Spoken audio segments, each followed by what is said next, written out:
Welcome to the InStory Show. I'm Devorah Spilman, your host, and our theme is how empaths do it, how to turn your sensitivities into your strengths.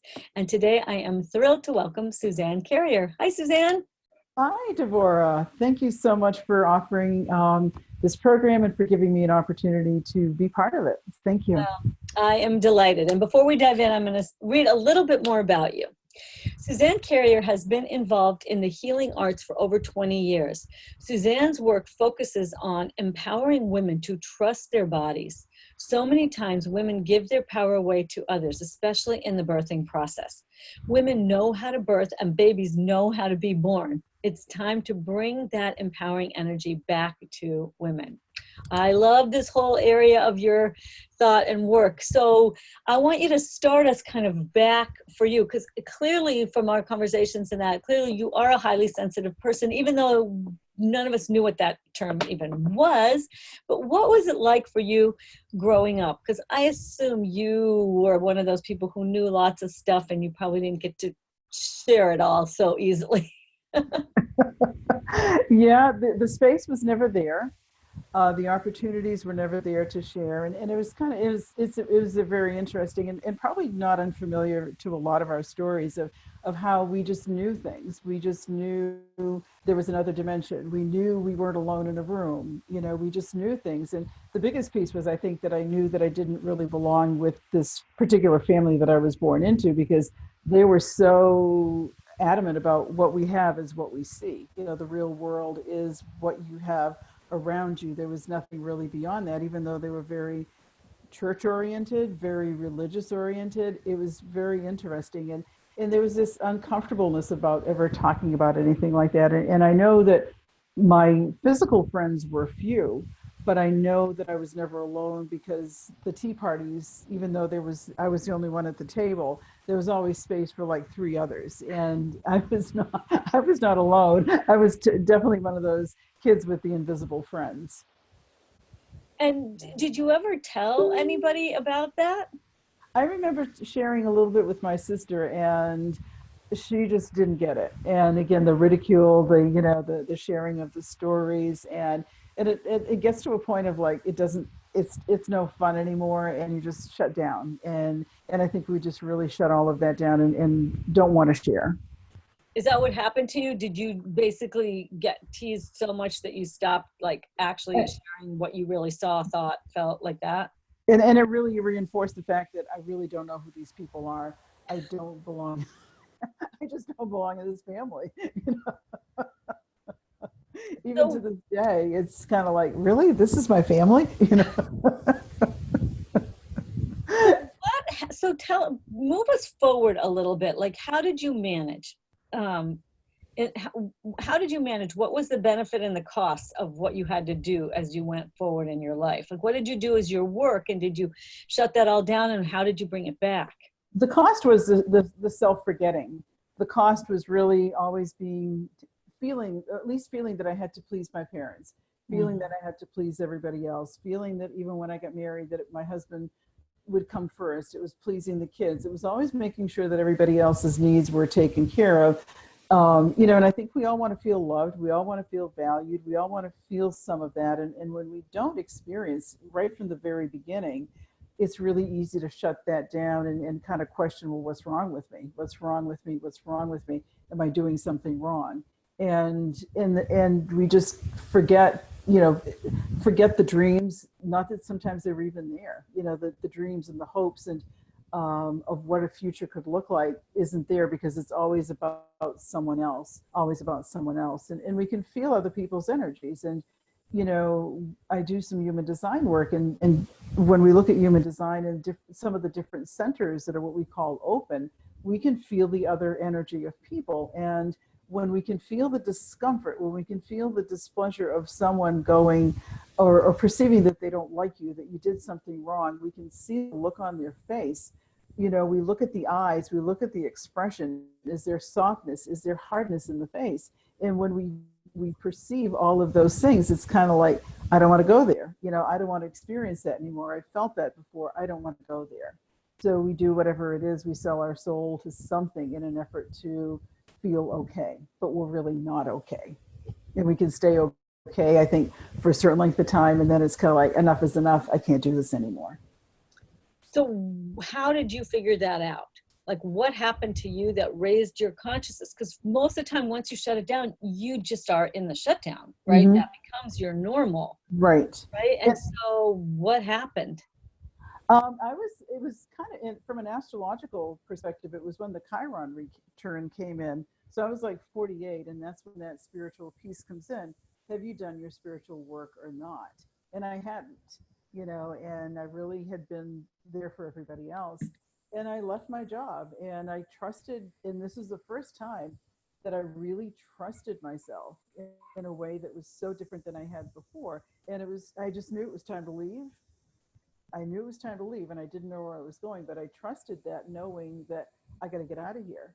And it was one simple word. It was the word chakra that drove me in the direction of doing this energy work, and everything else from there. And I didn't know what it was, but the chakras hold all the energy. They hold all the imprinting. They hold the codes. They hold all the information. And when we are able to tap into that, we can really expand in many, many different ways and enhance our intuition, enhance our knowing, enhance our trust, and our sense of self. And if I had known what the path would have been from a conscious mind, I would probably not have done it. But it just was intuition that kept going, no, you got to do this piece. No, you got to go do this piece. You got to go do this piece. And I would do it. And then I did not know why. But in the end, the package really started really forming as to what would be available. What do you think made you be able to trust it in that moment? Do you know what I mean? Like, it's because we're so like used to doing the right thing from an external expectation. Mm-hmm. So what do you think allowed you in that moment to listen to that other part of yourself? It was just a soul calling. There was no even questioning it.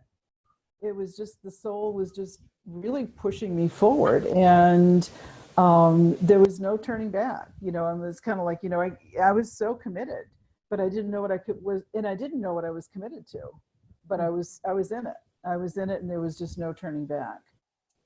So I'm so glad you said that, because I think that's a common experience, that I hear that quite a bit, this feeling like I know I'm being called to something more, but I don't know what the shape of it is yet. Exactly. And if I had a financial guy he would just tell me I am nuts. He would have had me close this office such a long time ago, because it's not about the money piece as much as what is the soul calling me to do. And I can't give it up. I just can't give it up.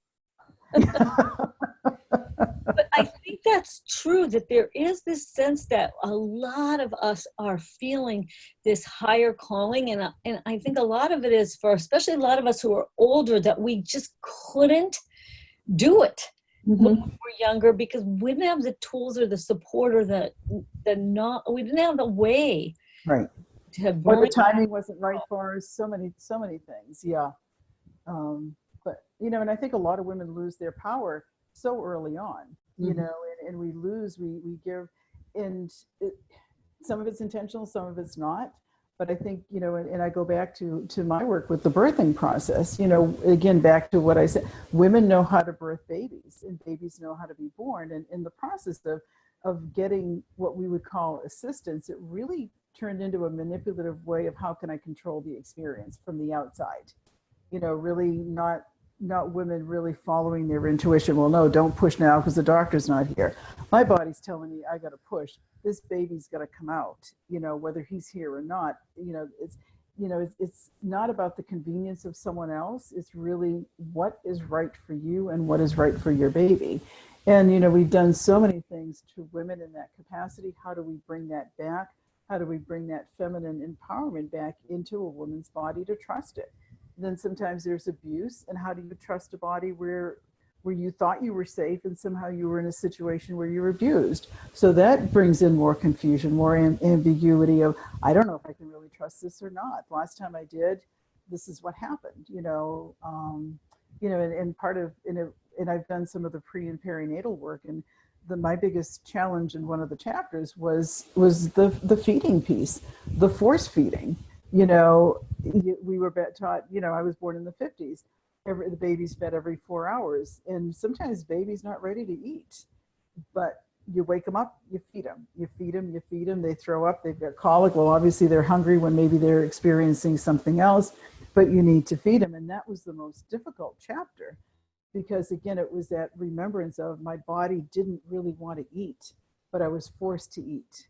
So it started really way back when. And I mean, I got so sick that day. It took forever to do the course because I kept getting up to eat, even though I didn't have to eat. It was, and come dinner time, I was so stuffed, but it was dinner time, so you had to eat. And the next day I didn't touch food at all because I had eaten so much during the course of the day. But it was that habit of, it triggered something. It triggered the feeding mechanism of how it was my internal feeding mechanism was overridden by someone else.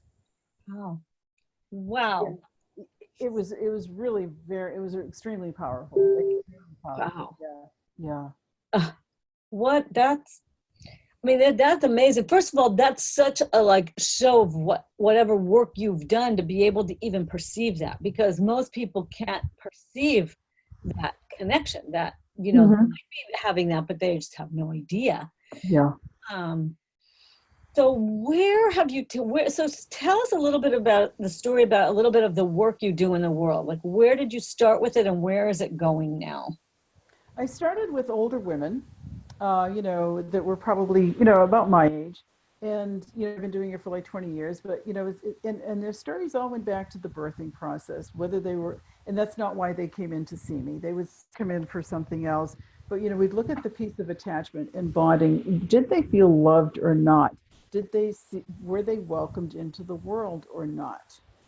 And for so many of us, the welcoming piece wasn't there, of really recognizing the soul essence of this being that you're bringing into form from preconception to the actual conception, the time in utero. Is that essence really honored or not? We're so busy with the physical of, do we have, now with all the ultrasounds, is it a boy, is it a girl? Do we have all fingers, toes? And we're so concerned about, the physical body, the environment we're going to bring them in, not the energetic environment by any means. What is the physical environment going to be? Is that room going to be okay? But what's the energetic environment that this child is growing in? If we can shift our paradigm where our babies know that they are loved, truly loved and wanted for who they are, accepting of who they are, and not have to work to make it so that we are okay. So my clients were at a place of, they were working to know that they were okay, working to know that there was nothing wrong with them. And why were they in this pattern like I had of having to please everybody? And why was it so difficult to say, no, I'm not doing this today. I'm taking care of myself today. Why is that so difficult for us to do that?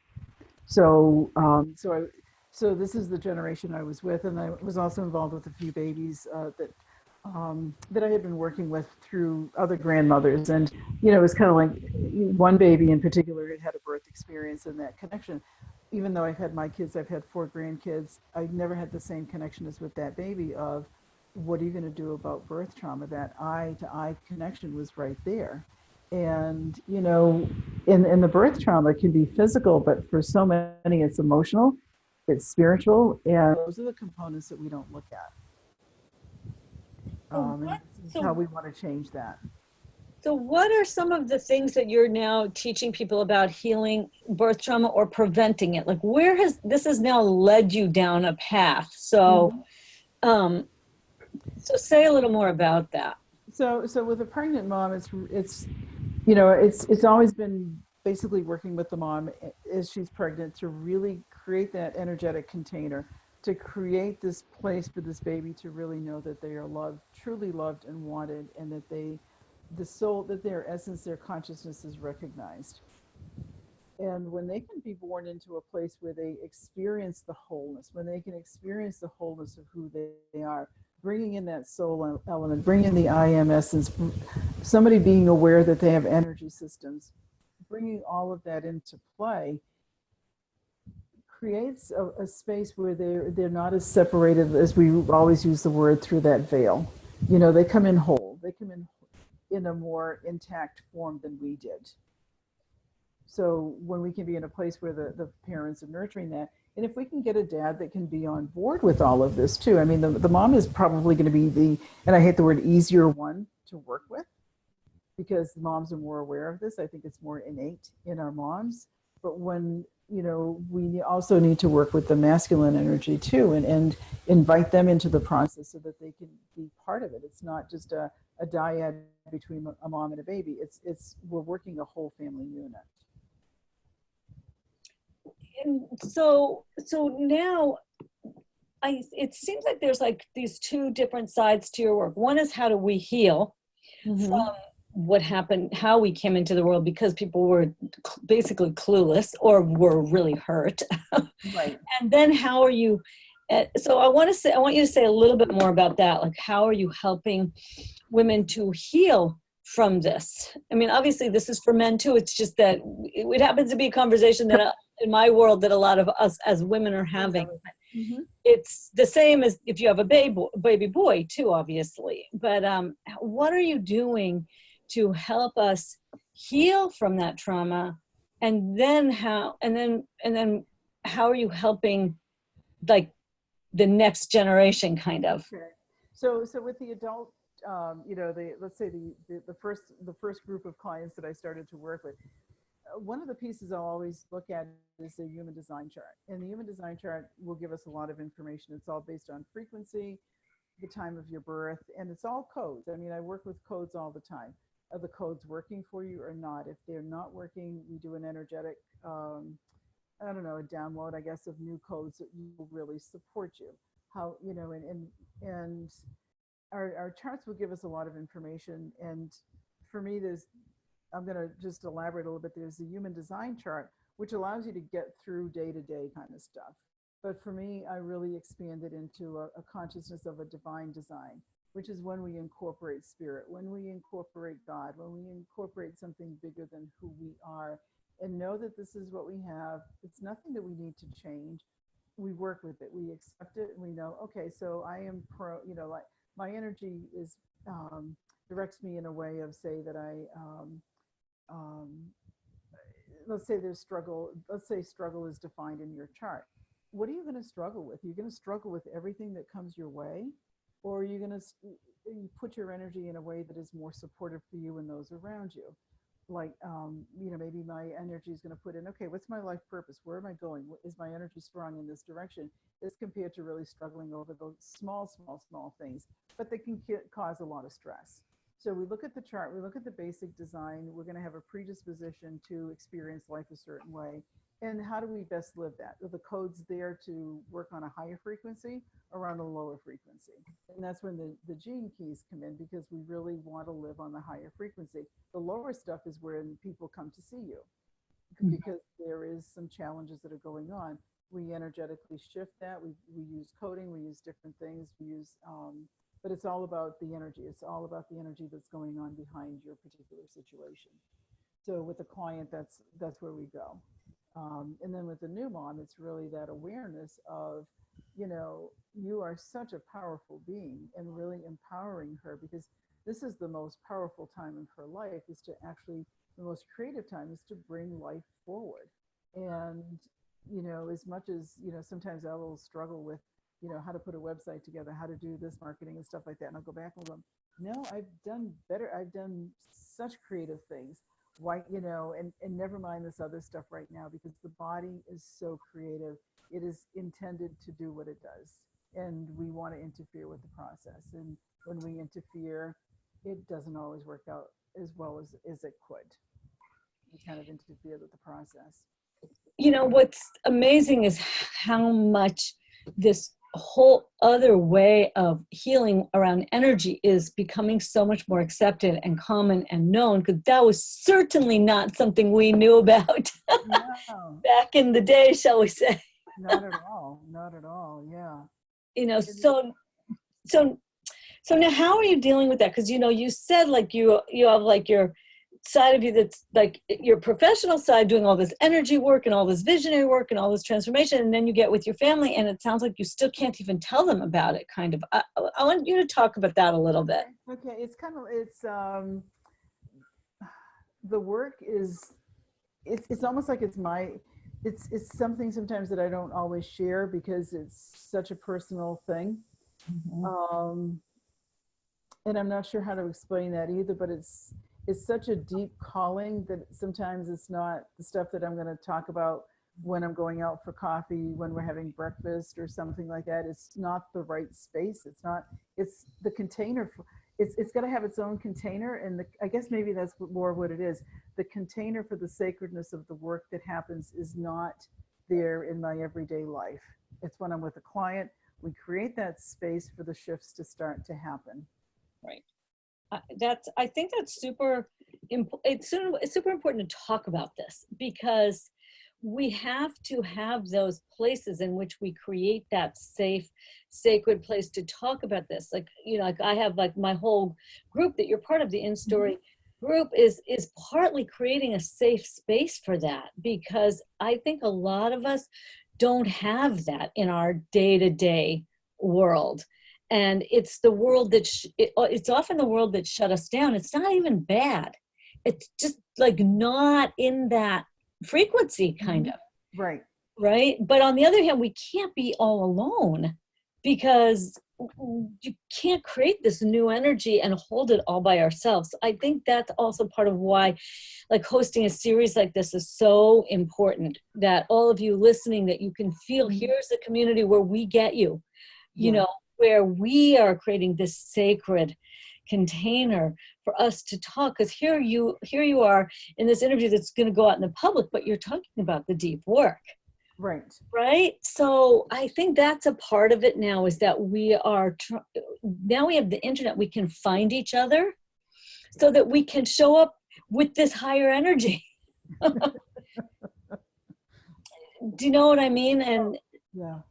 so that's what I want you to talk about now, is how are you moving this forward? What are some of the things that you're speaking about, and who you're, like, there are some people you are nudging forward to look at, aren't you? I am. And there are clients that are in physical form, and a lot of my clients haven't been even conceived yet, you know, because I am putting this, you know, I'm putting this out to these babies. You know, they need to find their moms and realize that it can be different for them. It doesn't have to be the same way. It can be different. No.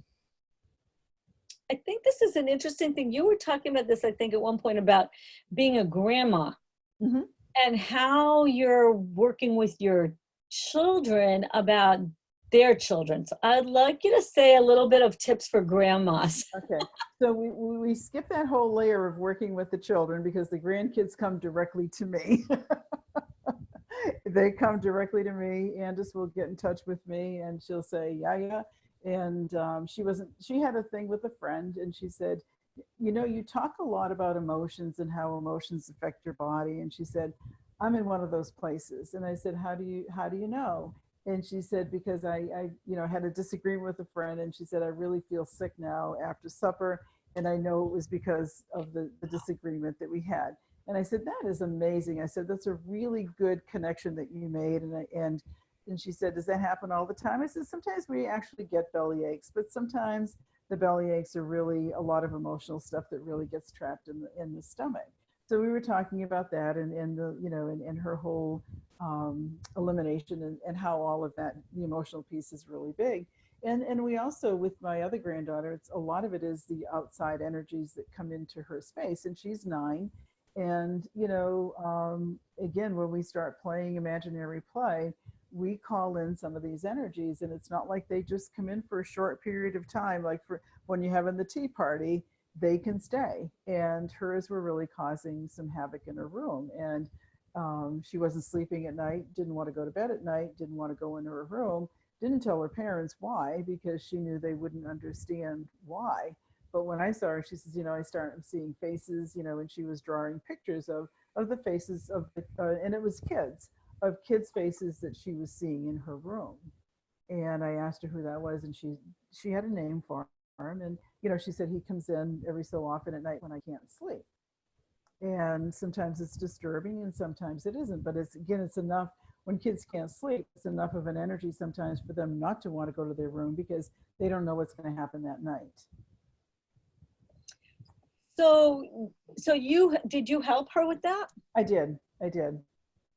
And I was explaining, so we went in and cleared, and I was in there and clearing, and I said, so I'm going to invite you to let me know where some of that energy is. And lots of times it's in closets, kids' closets. It's a great place for them to hang out in the kids' closets.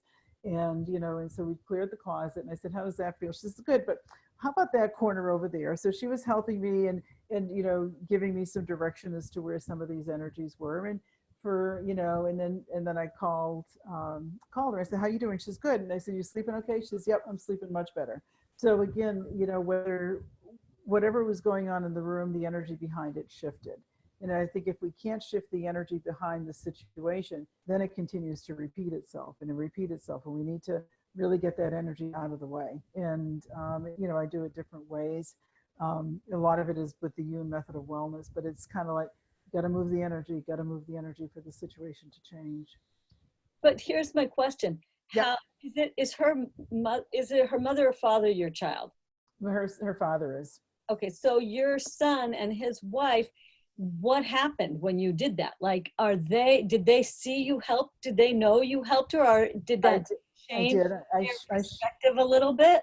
Well, I shared with them what I had done, and it was actually my niece that said, you need to call, she says, you need to call me. So, and she calls me Susie. She says, you need to call Aunt Susie, because Aunt Susie's going to help you get Amelia's room in a better place. She says, because she helped me a lot with my daughter. Wow. And that's how it started. But it still was kind of like, well, she was going to get better anyhow. Everything goes in cycles. But it's okay. As long as she's sleeping, that's all that counts. But they're not giving your granddaughter a hard time. Correct. Okay. But she's sharing more with me than they get the part of, I don't want to go to bed. I don't want to go to bed. And I get the other reason why. Right. So. I'll be curious. It'll be interesting to see how this is what I think is interesting for grandparents, because you didn't know about this stuff, so your kids didn't know about it. So now you know, but they don't know, which must be an odd thing. It is. It's very interesting. And trust me, my daughter had an experience. She was in college and she was in bed and she woke up during the night and there was this little boy on the edge of her bed with a baseball cap with his cap in the back. And I was doing this work at the time and she came in and she said, I just had a dream. And I said, yeah, she's a little boy with a baseball cap. And now her little boy, she said, had to have been that same little boy that she had the dream of when she was in college. And it was kind of like that same energy, that same, yeah. So we're not alone, we're tapping into all these different dimensions all the time. Right. But the thing is, it's so important that we're talking about it. And so everyone who's listening, we want to hear, are you a grandparent? Do you have children? Are you aware that you have some abilities? Are you beginning to use them? I want people to feel they have an open space in the Facebook group to share, because I think it's so important that we're starting the conversations and raising awareness. And so, the little children are very open to it. And so it's very exciting to hear, sometimes I think we infiltrate, and and I mean, I can be at the grocery store and I'll look at this little baby and I'll just, and they just stare and stare and stare and stare. And, and I always get curious. So what's going on, but they pick up very differently than we do. And I hear stuff. I don't see, that was one of my biggest challenges was, when I was starting my work was, do you see stuff? And I get my information through hearing. And I basically hear someone else's energy field talking to me. And that's how I get my information. And my husband has a t-shirt that says, I only do what the voices in my wife's head tell me to do. And I'm going, you are just a smart man.